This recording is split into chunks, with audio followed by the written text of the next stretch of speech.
நீங்க என்ன சொல்லிருக்கீங்க, முதல் கையெழுத்து ஹெச்ஆர்என்சி அபாலிஷன் சொல்லிருக்கீங்க இல்லையா, அதுல 3 பங்கு கேள்வி இருக்கு. 3 பக்கம் 3 பங்கு. ஒன்னு ஒரே கையெழுத்துல ஹெச்ஆர்என்சி டிஸ்மேண்டில் பண்ண முடியுமா முதல். ரெண்டாவது, கோயில்கள் அப்ப யாரு பாத்துப்பாங்க. மூணாவது, இப்ப 20% ஆஃப் கோயில் கலெக்ஷன் கவர்மெண்ட்டுக்கு போகுது. அப்ப அது போச்சுன்னா கவர்மெண்டோட ஏற்கனவே காசு இல்லைன்றாங்க, இந்த காசும் இல்லைன்னா என்ன பண்ணுவாங்க. இந்த 3 பார்ட். எனக்கு ரொம்ப சந்தோஷங்க. முக்கியமான கேள்வியை சரியான நேரத்துல கேட்டிருக்காங்க. ஏன்னா எனக்கும் ஒரு வாய்ப்பு, இதுக்கு ஒரு பாலிசி கைட்லைன் எங்க மைண்ட்ல இருக்கக்கூடிய திங்கிங் உங்கள்கிட்ட ஷேர் பண்றதுக்கு ஒரு வாய்ப்புங்க. சார், இன்னைக்கு எதற்காக நாம் ஹெச்ஆர்என்சி வேண்டாம் என்று சொல்லுகின்றோம்? ஏன் வேண்டாம் என்று சொல்லுகின்றோம் என்றால், ஹெச்ஆர்என்சி அவங்க என்ன வேலை செய்யணுமோ அந்த வேலையை விட்டுட்டு மிச்சம் எல்லா வேலையும் செய்யறாங்க. இதனால ஃபர்ஸ்ட் கண்டிஷன் ஹெச்ஆர்என்சி போகணும். செகண்ட் வரலாம் சார், எப்படி அதை சரி பண்ண போறோம், வாட் இஸ் தி ஆல்டர்னேட்டிவ் நான் ஷேர் பண்றேங்க சார். கோயில் யாருகிட்ட போகணும்? இன்னைக்கு சென்னையில காளிகாம்பாள் கோயில் உதாரணமா எடுத்துக்கலாம் sir. It's very famous temple. Kalikambal கோயிலுக்கு நம்ம எல்லாரும் போயிருக்கோம்.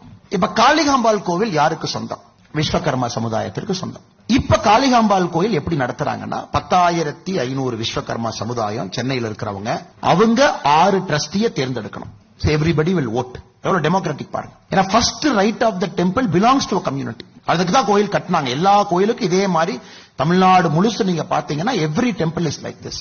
10,500 பேர் ஓட்டு போட்டு 6 ட்ரஸ்டியை தேர்ந்தெடுத்திருக்காங்க. இப்ப 6 ட்ரஸ்டி தேர்ந்தெடுத்தாச்சு சார். இந்த வாரம் இந்த 6 ட்ரஸ்டி ஒரு சேர்மனை தேர்ந்தெடுக்கிறாங்க. So chairman will come and sit. So இதே மாதிரி தமிழ்நாடு முழுவதும் எல்லா கோயிலுக்கும் பாத்தீங்கன்னா it belongs to a particular community. அதனாலதான் சில கோயில்ல பாத்தீங்கன்னா என்ன, அவங்க அரசியலுக்காக Dravida Munnetra Kazhagam upper caste lower caste இவங்க பொலிட்டிக்கலுக்காக என்ன நான்சென்ஸ்ல இத்தனை ஆண்டுகளா பண்ணாங்களோ, எத்தனையோ கோயில்ல பாத்தீங்கன்னா இவர்கள் சொல்லக்கூடிய லோவர் காஸ்ட், என்னை பொறுத்த வரைக்கும் there is nothing called upper caste and lower caste. இதை வச்சுதான் அவங்க அரசியலை பண்ணிட்டு இருக்காங்க.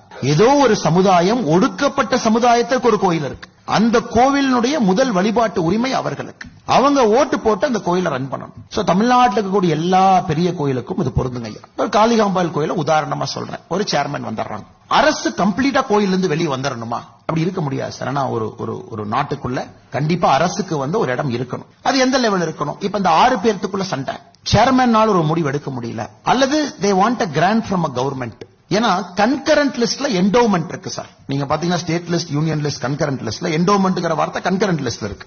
ஏன்னா நம்ம கான்ஸ்டிடியூஷன் உருவாக்கும் பொழுதே நம்முடைய மேக்கர்ஸ் ஆஃப் கான்ஸ்டிடியூஷன் என்டோமெண்ட்டை கன்கரண்ட் லிஸ்ட்ல ஒரு காரணத்துக்காக வச்சிருக்காங்க. சோ கவர்மெண்ட் இருக்கணும், ஆனா இதற்காகவே கவர்மெண்ட் இருக்கக்கூடாது. தாசில்தாருக்கு இருக்கக்கூடிய பல வேலையில ஒரு கோவில் இருக்கக்கூடிய டிஸ்பியூட், ஒரு லேண்ட் பிரச்சனை, அதை திரும்ப ரீக்ளைம் பண்றாங்க, கோர்ட்டுக்கு கோயிலுக்கு ஒரு பிரச்சனை, தாசில்தார் லெவல்ல இதை போன்ற அலுவலக ஆபீசர்ஸ் எத்தனையோ வேலையை பார்க்கக்கூடிய ஒரு தாசில்தார் ஒரு கோயில் வேலையை ஒரு டிஸ்பியூட் ரெசல்யூஷன் அத்தாரிட்டியா இருக்கணுமோ தவிர, இவர்களே கோயிலுக்குள்ள போய் டிஸ்பியூட்டை ஏற்படுத்தக்கூடிய அத்தாரிட்டி ஒரு ஜேசியினுடைய வேலை என்ன சார்?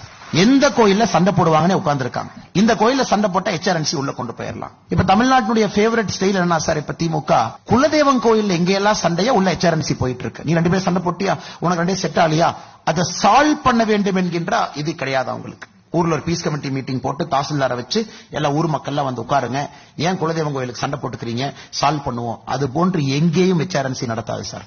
சண்டையா ஒரு குரூப் நேரா ஹெச்ஆர்என்சி போய் பெட்டிஷன் போடுறாங்களா, ஹெச்ஆர்என்சி ஆக்டினுடைய செக்ஷன் இன்வோக் பண்ணி நேரா போய் அந்த கோயிலை கண்ட்ரோல் எடுத்து ஃபிட் ஆபீசர் போட்டுருவாங்க சார். இது நாங்க ஏதோ மேம்போக்கா அப்படியே பேசல சார். நிறைய ஸ்டடி பண்ணி யோசிச்சு பிராக்டிக்கலான ஒரு சொல்யூஷன் இருக்கிறனாலதான் ஸ்ரீரங்கத்துல நம்முடைய பாத யாத்திரை 100வது தொகுதியில் நாங்க சொன்னோம், ஹெச்ஆர்என்சி நம்ம எடுத்துருவோம். So temples have to go back to the community to sustain itself. இல்ல டெம்பிள் சஸ்டைன் ஆகாதுங்க சார். இன்னைக்கு கோயிலை பொறுத்தவரை 12%, 6%, 18% மட்டும்தான் உங்களுடைய உண்டியல் பணத்தை எடுக்க முடியும். Administrative cost 12%, auditing cost 6%, 18%. ஆனா இன்னைக்கு நீங்க பாத்தீங்கன்னா ஒரு ஹெச்ஆர்என்சி அதிகாரியினுடைய டீ செலவுக்கு அவங்க போடுற சென்னையில போடுற மீட்டிங் செலவை ஏதோ ஒரு ஹெச்ஆர்என்சி கோயில் கணக்கு காட்டியிருப்பாங்க.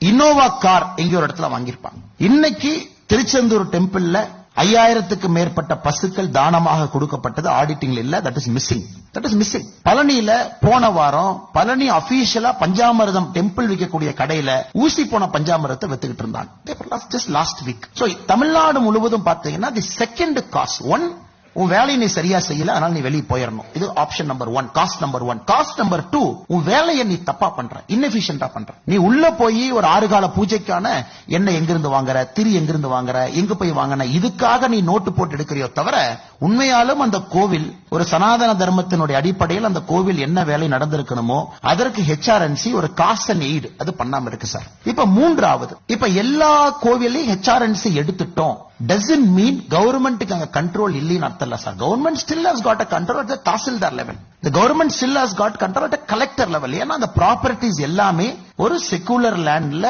ஒரு மண்ணில் இருக்கு. அவங்களுக்கு கண்ட்ரோல் எங்க? when there is a dispute, when there is a court procedure, when there is a land issue, when there is a land procedure.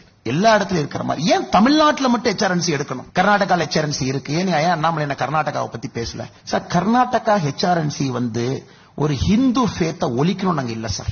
But இங்க இருக்கக்கூடிய ஹெச்ஆர்என்சி மட்டும்தான் ஒரு ஃபேத்தை ஒழிக்கணும் இருக்கு. நீங்க ஹெச்ஆர்என்சி ஆக்ட் வரும் பொழுது யாராச்சும் டைம் இருக்கிறவங்க தமிழ்நாடு அசம்பிளியில கம்யூனிஸ்டுக்கும் அப்ப காங்கிரஸுக்கும் நடந்த டிபேட்டை நீங்க பார்க்கணும். ரொம்ப பியூட்டிஃபுல்லா இருக்கும். 1950s ஹெச்ஆர்என்சி ஆக்ட் வந்த பொழுது இதை கம்யூனிஸ்ட் எதிர்த்தாங்க. கம்யூனிஸ்ட் அப்போஸ் பண்ணாங்க. ஆஃப் ஆல் பீப்பிள் தமிழ்நாட்டுக்கு ஹெச்ஆர்என்சி ஆக்ட் வரக்கூடாது. then they promised இல்ல HRNC will only aid and regulate.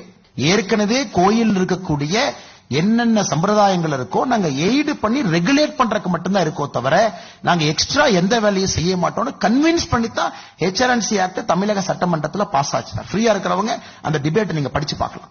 ஆனா இன்னைக்கு யாராச்சும் சொல்ல முடியுமா ஹெச்ஆர்என்சி தமிழ்நாட்டுல இருக்கிறதே டு எய்ட் அண்ட் ரெகுலேட் சொல்ல முடியுமா சார்? இல்லை இல்லை. வன்மம் அவங்களுக்கு இருக்கு. ஒரு கோயிலுக்குள்ள எப்படி போகணும்னு யோசிக்கிறாங்க. குறிப்பாக சிதம்பரம் தீட்சிதார் இஷ்யூ எல்லாம் பாத்தீங்கன்னா சுப்ரீம் கோர்ட்டினுடைய கண்டிஷன்ஸ பல இடத்துல தொடர்ந்து வயலேட் பண்ணிட்டே இருக்காங்க. அது ஒரு வன்மத்தோடு செயல்பட்டு கொண்டிருக்கின்றார். அதனால்தான் கோவில்கள் கம்யூனிட்டியை நோக்கி போகணும், டெமோக்ராட்டிக் ப்ராசஸ் இருக்கணும். அல்லது கம்யூனிட்டிக்கு இல்லாம அந்த ஊருக்கு சொந்தம். இன்னைக்கு நீங்க திருத்தணி போங்க சார். திருத்தணியில அந்த உள்ளூர் மக்கள் முருகபெருமான கிட்ட வரைக்கும் போய் வழிபடுறதுக்கு காலங்காலமாக அவர்களுக்கு அனுமதி. ஆனா இன்னைக்கு திருத்தணியில உள்ளூர் மக்கள் போய் முருகபெருமான போய் பார்க்கணும்னா 200 ரூபாய் பணம் வாங்கிட்டு அந்த ஸ்பெஷலுக்குள்ள போய் நிக்கணும். யாத்திரையின் போது அவங்க எல்லாம் கம்ப்ளைண்ட் பண்ணாங்க, சார் எங்க ஊர் கோயில் ஃபர்ஸ்ட் ரைட் எங்களுக்கு, நாங்க ஏன் 200 ரூபாய் பணம் வாங்கிட்டு ஏன் போனோம்?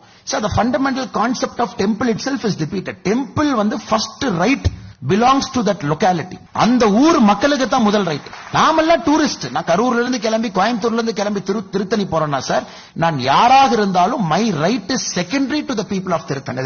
திருத்தணில யாராக இருக்கட்டும், எந்த கம்யூனிட்டி வேணாலும் இருக்கட்டும், எப்படிப்பட்ட மக்களாக இருக்கட்டும், ஃபர்ஸ்ட் ரைட் அவங்களுக்கு. இதை உடைப்பதற்கு எந்த ஹெச்ஆர்என்சிக்கு அனுமதி இல்ல சார். இது மூன்றாவது பெரிய பிரச்சனை. ஏன்னா அந்த மண்ணினுடைய தன்மை. நான்காவது பிரச்சனை, இன்னைக்கு எல்லா கோயில் எப்படி இருக்கு சார்? டெம்பிள் இவ்வளவு பணம் வருது, அதான் நீங்க என்டோமென்ட் டிபார்ட்மெண்ட் டெபாசிட்ல வச்சிருக்கீங்க 300 கோடி 340 கோடி காலங்காலமா வச்சிருக்கீங்க. டெம்பிள சுத்தி எப்படி இருக்கு sir? the sewage very bad. டெம்பிளுக்கு வர்ற பக்தாதிகளுக்கு அப்சல்யூட்லி ஜீரோ ஃபெசிலிட்டி.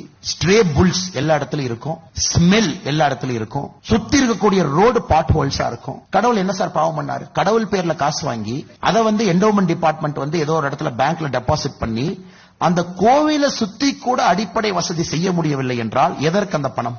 அதனால திரும்ப உள்ளூர்காரங்களுக்கும் கம்யூனிட்டிக்கு இது போகும் பொழுது use a certain percentage of money for the development of that region. திருத்தணியிலிருந்து வரக்கூடிய பணத்தினுடைய ஒரு சதவீதம் திருத்தணியினுடைய வளர்ச்சிக்கு செல்ல வேண்டும். மக்கள் ரோட்ல அத்தனை பேர் திருத்தணிக்கு வருவாங்க, give them better roads. Tiruttani லாட்ஜ்ல தள்ளுவாங்க, give them better lodges. அவங்களுக்கு ஃப்ரீ ட்ரிங்கிங் வாட்டர் ஃபெசிலிட்டி. அந்த ஊருக்கு டெவலப் பண்ணிட்டு a certain percentage you contribute to the state coffer. அதுல நீங்க எடுத்து பட்ஜெட்டுக்கு செலவு பண்ணு. So it's a very complex question sir.